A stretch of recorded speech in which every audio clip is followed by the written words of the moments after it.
I'd also like to ask the panelists about influences and what writers have been most important to you as you have developed your own voice.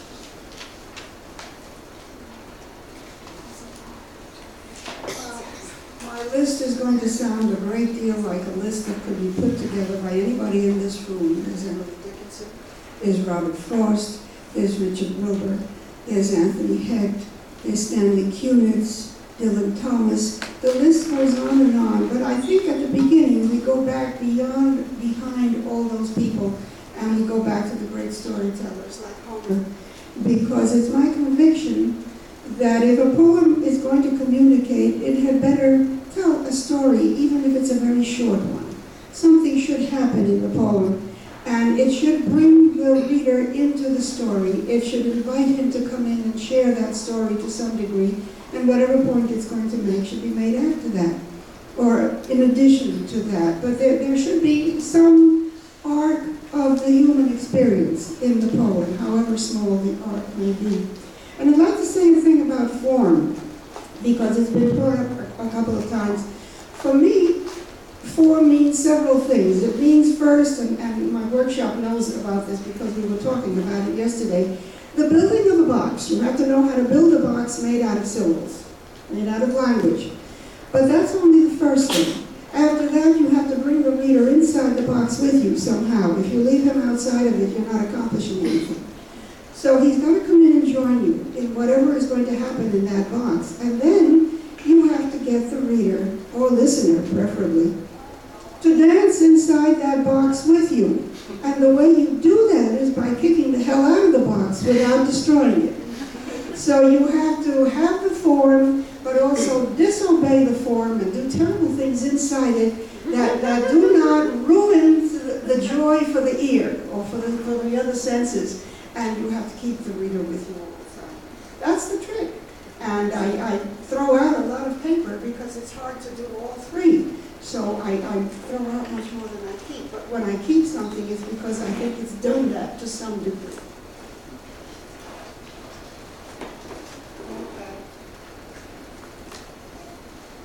There are hundreds of writers that I've read since I was about 18 that have made such an impression on me. But I think the really formative influences are the ones that I hit when I was young. And I got, something out of each one of them, that I can recognize now. Robert Frost, absolutely. We had Collective Frost in the house, and I had that, that volume almost memorized when I was younger. From Frost, that conversational tone, that wonderful ear for language, really impressed me when I was younger. Yeats, his lyricism, the beauty of his language. John Donne was I loved Donne when I was younger, and I loved the wit. I loved the wild associations and the humor in Donne. I encountered Charles Baudelaire in high school, and the kind of darkness of his vision, the realization that you could get all of life into poems, not just the pretty, poetic parts in poems. That really stunned me and changed my outlook too.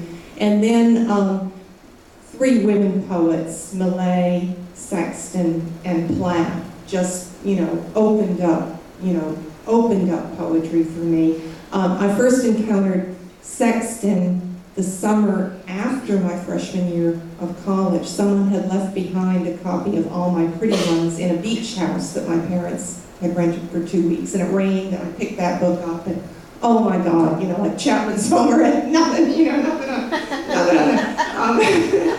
But they showed me that my own life could provide the experiences, the germs of poems, which I hadn't known before reading them. But if I had to list all the poets since then, I'd be here till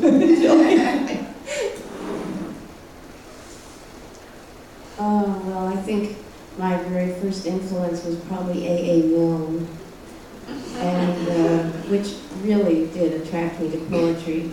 I loved memorizing James Morrison, whether it be George Dupree, when he was yes, that really drew me to the poetry first. And then I recall being obsessed with Dorothy Parker for a while. The humor and the acidity was just irresistible. Then Elizabeth Bishop was for quite a while an influence on me, or someone who I wanted to try to learn how she did what she did, because of her ability to choose the accurate, surprising word. And Robert Frost, of course, then also around that time. I loved how he defined poetry as the momentary stay against confusion. That really meant a lot to me, and I imagined it to be like someone blowing smoke rings. You know, you can take a puff of smoke and just blow it out, and it goes everywhere, or you can form it into this wonderful circle and organize the molecules of smoke somehow into this shape. Emily Dickinson also, especially when I read The Truth Must Dazzle Gradually, or Every Man Be Blind, was something that I really remembered and taken to heart. And then in more recent years, well, let's say more recent, by more recent I mean the last 20 years,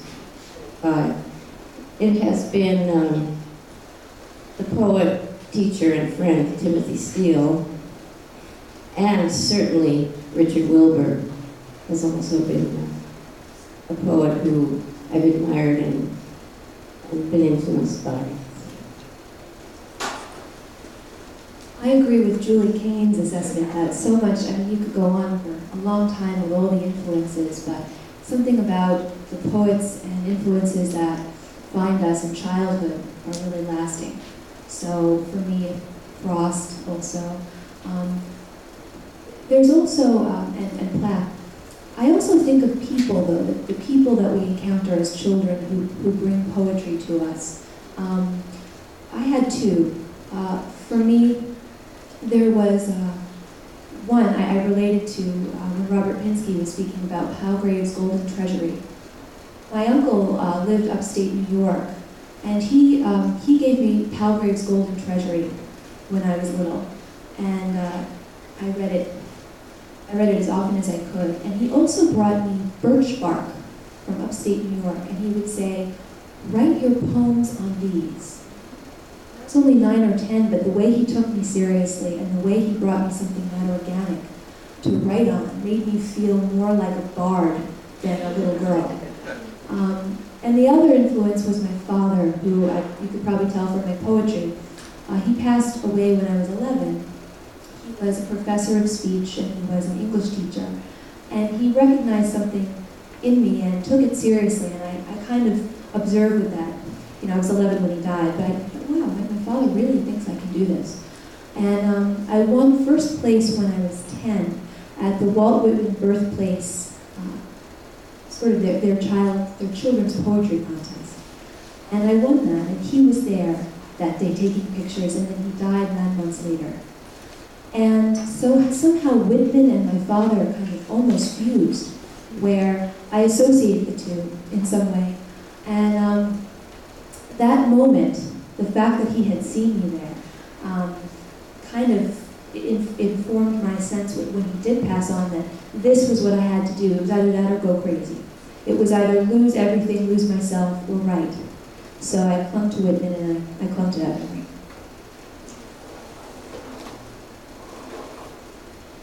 I think I'm as unsure how to answer this as anybody else. There's so many people I love. I would say that when I was a very small child, the writer who mattered most to me and who I read and reread, and who probably is some kind of source for the Red King and the Fool poems, is Lewis Carroll. And also I had an Untermeyer's anthology of poetry, that I still have. It's in pieces held together by rubber bands. And those things were very important to me by the time I was 5. And I really like a lot of periods. I recently published a translation of The Dream of the Root that's online, and I'm very fond of medieval and Renaissance poetry too. And I think the people that I like a lot, who I find underread, are probably Charles Causley and Kathleen Raine.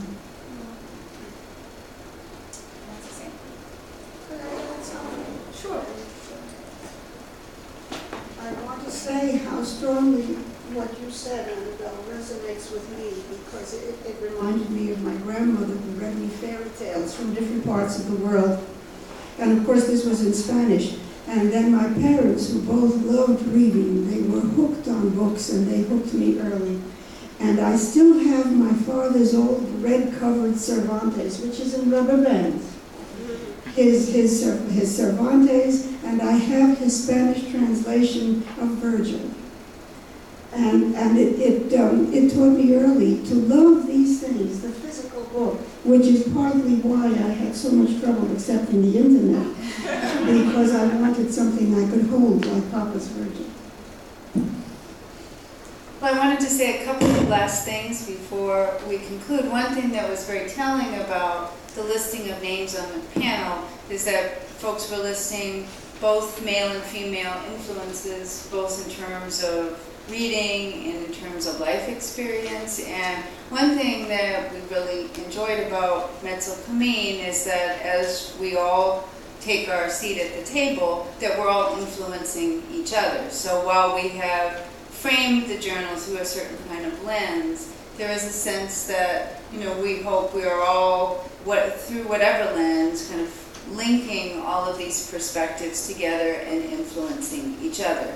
If you have never been to Mezzo Cammin, I invite you to browse our site, and we are at www.mezzocammin.com, and there you can also find the timeline. So thanks for coming out this morning, and please join me in a last round of applause.